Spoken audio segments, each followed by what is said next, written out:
Hi friends आमी बर्णाली रकमारी रान्ना चैनेले आपनादेर स्वागत।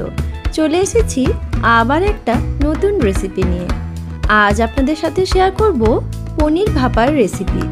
पनीरेर एई रेसिपिटा बानानो खूबई सहज और खूब अल्प समये एटा बानिये नेওয়া যায় और खेतेও खूब सुंदर लागे। एटा सम्पूर्ण एकटा निरामिष रेसिपि, ताई जे कोनो निरामिष दिने गरम भातेर साथे एई रेसिपिटा बानिये निते पारेन। चलुन ताहले रेसिपिटा देखे निই। पनीर भापा बानानोर जोन्नो एखाने निये निয়েছি আমুলের একটা 200 গ্রাম পনিরের প্যাকেট। এবার পনিরের প্যাকেটটা কেটে নিচ্ছি। এরপর এটা ছোট ছোট টুকরো করে কেটে নেব।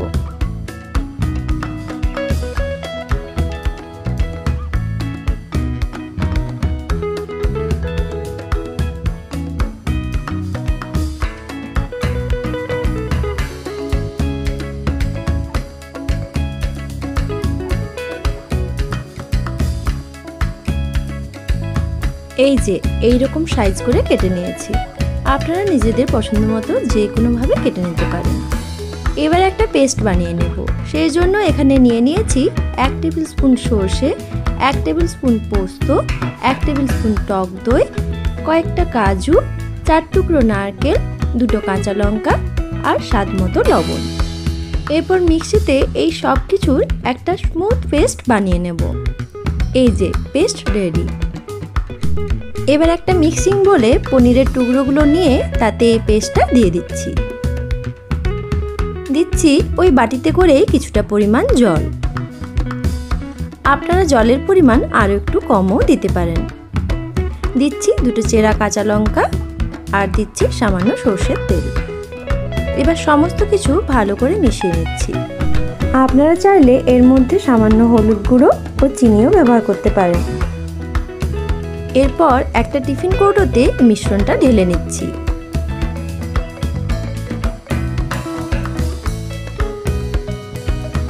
এবার ঢাকনা লাগিয়ে দিলাম।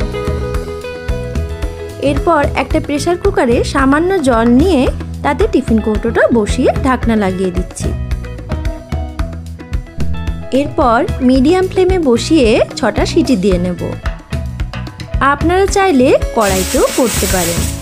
সেক্ষেত্রে জলের ওপর স্ট্যান্ড দিয়ে তার ওপর টিফিন কৌটো রেখে 15 থেকে 20 মিনিট মিডিয়াম ফ্লেমে হতে দিতে হবে। আর প্রেসার কুকারে করলে এই রেসিপিটা খুব তাড়াতাড়ি হয়ে যায়, তাই আমি আজ এইভাবে দেখালাম। এবার প্রেসার কুকারের ঢাকনাটা খুলে নিচ্ছি।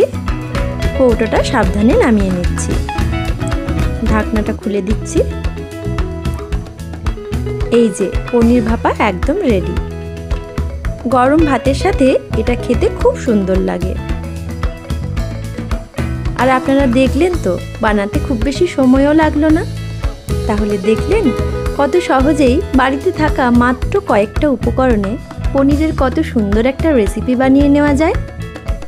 আর এই একই উপকরণে কলা পাতায় মুড়ে আপনারা পনির পাতুরিও বানিয়ে নিতে পারেন।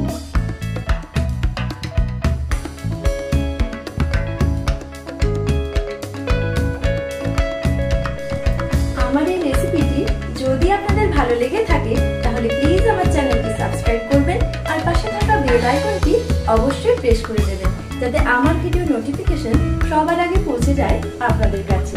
আর যারা আমার চ্যানেলটি আগেই সাবস্ক্রাইব করেছেন তাদেরকে অসংখ্য ধন্যবাদ। আজ এই পর্যন্ত, আবার চলে আসবো নতুন কোনো রেসিপি নিয়ে।